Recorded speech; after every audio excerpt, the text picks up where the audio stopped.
In its updated climate action plan submitted recently to the United Nations, India has mentioned adopting an environment-friendly lifestyle as a key way to combat climate change. But can the country balance this with its economic ambitions? Country signatories to the UN Climate Change Convention have to submit a plan called the Nationally Determined Contribution, NDC, every 5 years. This details how they plan to reduce carbon emissions to help slow global warming and adapt to the impacts of climate change. India's updated NDC includes measures such as reducing the volume of carbon emissions per unit of GDP and cutting down use of fossil fuels to generate electricity. But at the top of the list is lifestyle for environment, a healthy and sustainable way of living based on traditions and values of conservation and moderation, including through a mass movement. The vision of life is to live a lifestyle that is in tune with our planet and does not harm it, a government statement says. It was first proposed by Prime Minister Narendra Modi at the COP26 summit in Glasgow in 2021. But experts say there is a contradiction between this aim and the increase in consumption that both drives and is spurred by economic growth. Modernity basically means increased consumption. The concept of life is not in conformity with that trend of consumerism, says Dr. Nilanjan Ghosh, president of the Indian Society for Ecological Economics. India is now among the world's top economies, with estimated growth of around 7% this year. This is at a time when other major economic powers are facing a recession.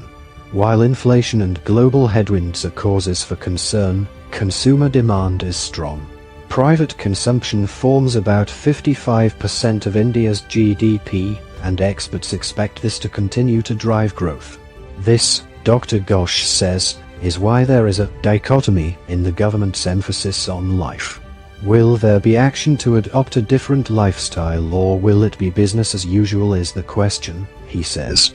Eugenie Dugua, an assistant professor in environmental economics at the London School of Economics, says solutions to the climate crisis will need to put the focus on ordinary people like the LIFE campaign has done.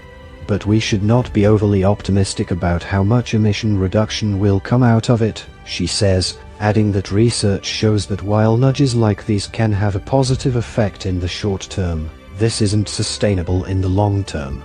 Behavioral change is necessary and important, but it can't be the main tool for policymakers, she adds. Instead, governments need to focus on structural change in the energy, transportation and agricultural systems. The biggest source of carbon emissions in India is the energy sector. In its October report, the International Energy Agency said that India is likely to see the world's biggest jump in energy demand this decade, although its energy use on a per capita basis is well under half of the global average. Some experts believe lifestyle changes are possible even with a continued rise in consumption.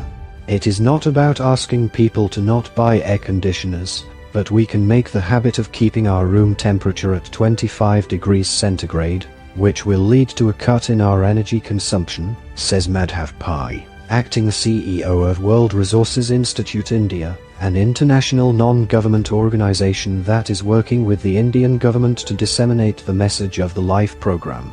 Mr. Pai says the campaign envisages helping people to gradually change their lifestyle. It is a nudge to 1.5 billion Indians for behavioral change towards a circular economy to make them sign up for it. The Indian government has also positioned LIFE as a message to Western countries. The consumption pattern of the world is mindless and pays scant regard to the environment, wrote India's Environment and Climate Change Minister Bhupender Yadav in the Indian Express newspaper in October, days after Mr. Modi unveiled an action plan for Mission Life. Mission Life tries to remind the world that the mindset of use and throw must immediately be replaced by reduce, reuse and recycle, he added. But India is also facing its own share of serious environmental problems. A report by Delhi-based think tank Centre for Science and Environment showed that India generated 3.5 million tons of plastic waste in 2019-20, of which only 12% was recycled and 20% burned. The remaining 68% remains unaccounted for, which means it is in the environment, land and water, or in dump sites, the report said. It also found that 3 out of every 4 river monitoring stations in India posted alarming levels of heavy toxic metals. Air pollution is a major concern, especially in northern Indian states. A World Bank report released earlier this year ranks India among the countries that have the worst environmental health. The government has contested the report's methodology and offered its own environmental and sustainability parameters. Successive governments have also been accused of ignoring environmental laws while pushing for infrastructure and development projects, especially in the fragile Himalayan region. Experts say all this needs to be addressed by a government that wants people to change their lifestyles to fight against climate change. Change has to be wholesome, Dr. Ghosh says. The two, government's actions and people's behavior, will need to be in consonance.